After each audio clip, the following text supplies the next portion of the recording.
Wow. Behind me is probably one of the most beautiful stained glass windows we have in our sanctuary.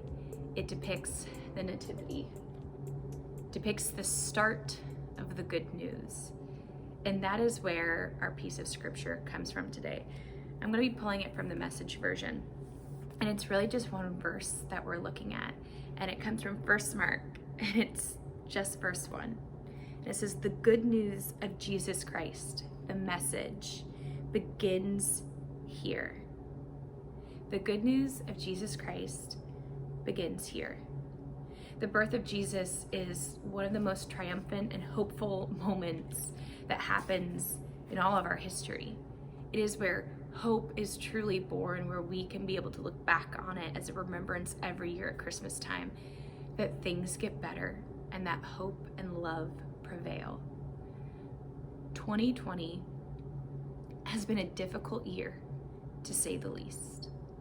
I know for me personally, it has shaken me on many different things, and I don't know how I would have made it through this year without my faith in Jesus Christ, without knowing that at the end of the year, I would get to celebrate his birth and celebrate the goodness that is coming into this world. 2020, I saw family get COVID.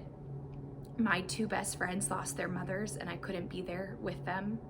We saw people lose jobs. We saw people get sick. There were wildfires. There were unjust killings. I mean, there was so much heartache in 2020, and it's easy to get really, really discouraged. But the good news is here. We have entered Advent. We have entered the gates, and we are here to be reminded of the fact that Jesus is coming and that things will be better. I was looking at a Harvard study that was re-released because of the holidays. They just re-released it again last week, for Thanksgiving. And it's talking about the powerful effects of gratitude, of the fact that people who actively practice gratitude are happier, they are more successful, and they live, I don't know if I would say easier lives, they would say, but they live lives that aren't filled with as much heartache. Not because bad things don't happen to them, but because they actively look for the good in their lives. A couple years ago, one of our high school students, Catherine Sturman, was telling me that she was always seeing the same car around Fort Lauderdale. And as soon as she told me that, I became aware of it, and I too started seeing that car everywhere. And it's not that there were more of those cars, it was just I was more aware and paying attention and looking for them. You find the things you look for.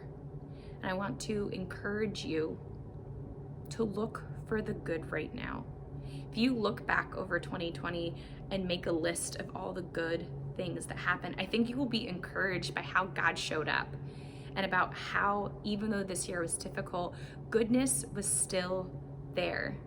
And that's what Harvard says to do too. They said, if you want to live a more grateful life, they give you a list of things, but their top one was to count your blessings and actually count them, write them down and number them. And they say that you could do it daily, monthly, yearly, but really it gives you a very visual representation of the goodness that is in your life.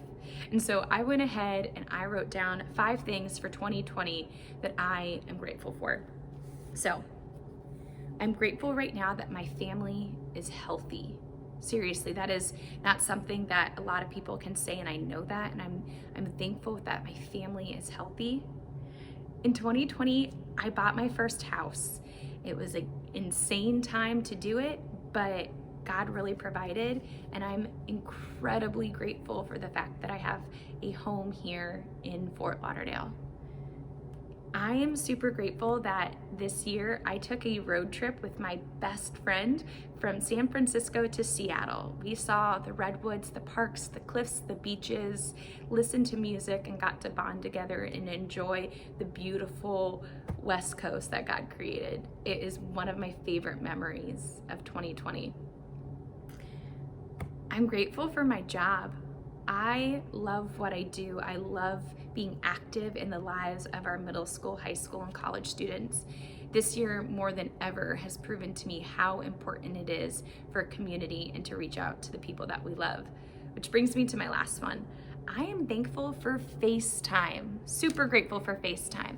I mean, it is the most key part of technology in 2020, the fact that I can be able to talk to my family, my students, my friends, and actually get to see their faces. It makes things so much better. I would encourage you this week to look for the good, because it is there. And if there's nowhere that you can find it, you can look and remember the fact that Jesus is coming and that goodness, hope is about to enter into the world again. Do not be discouraged.